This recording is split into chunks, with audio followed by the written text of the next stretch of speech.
Assalamualaikum warahmatullahi wabarakatuh. Halo semua, saya Edwin Rizal. Saya dosen pengampu pada mata kuliah Infometrika.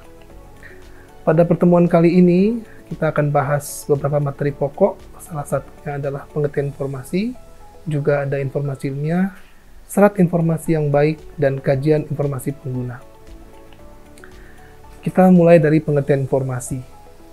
Informasi adalah data dan atau fakta atau peristiwa yang disampaikan pada orang lain yang tentunya memiliki nilai atau memiliki makna. Informasi dapat dikelompokkan menjadi informasi lisan dan informasi terekam.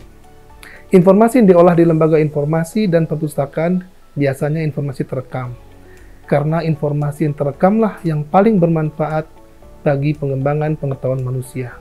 Sedangkan informasi yang berupa lisan biasanya sulit untuk diukur. Ada beberapa pengertian informasi.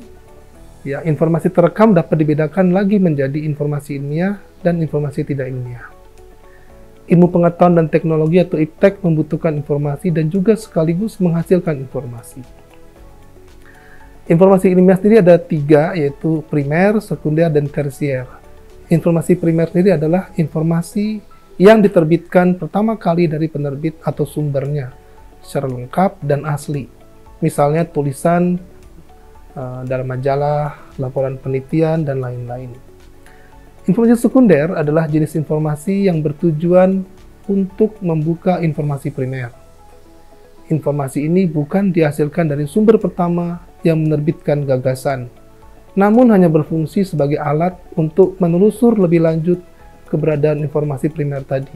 Contohnya abstrak, indeks artikel, dan lain-lain.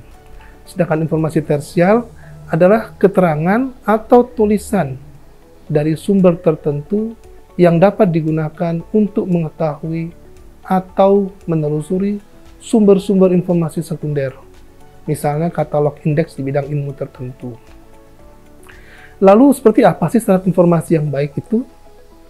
Ada beberapa syarat sesuatu dikatakan informasi menjadi informasi yang baik, yaitu adanya ketersediaan. Di sini artinya informasi harus dapat diperoleh bagi orang yang memerlukannya, yang hendak memanfaatkannya. Yang kedua, informasi harus mudah difahami, karena ini digunakan terutama untuk pengambilan keputusan dan pembuatan keputusan. Lalu informasi harus relevan, artinya yang dicari relevan dengan kebutuhan pencari informasi. Juga bermanfaat. Bagi siapa? Tentu bagi para pencari informasi. Selain itu, informasi harus tepat waktu. Harus tersedia tepat pada waktunya. Up to date, bukan out of date. Ya. Selain itu, informasi juga harus memiliki kehandalan. Artinya, sumber-sumber yang diperoleh dari sumber-sumber yang dapat dipercaya dan handal. Kemudian akurat. Akurat ini memiliki makna dekat dengan kehandalan. Jadi di sini informasi yang terkandung harus terjaga dari tingkat kesalahan. Serta konsisten, yaitu informasi yang disajikan harus ajak dan tidak berubah-ubah. Itu beberapa syarat informasi yang baik.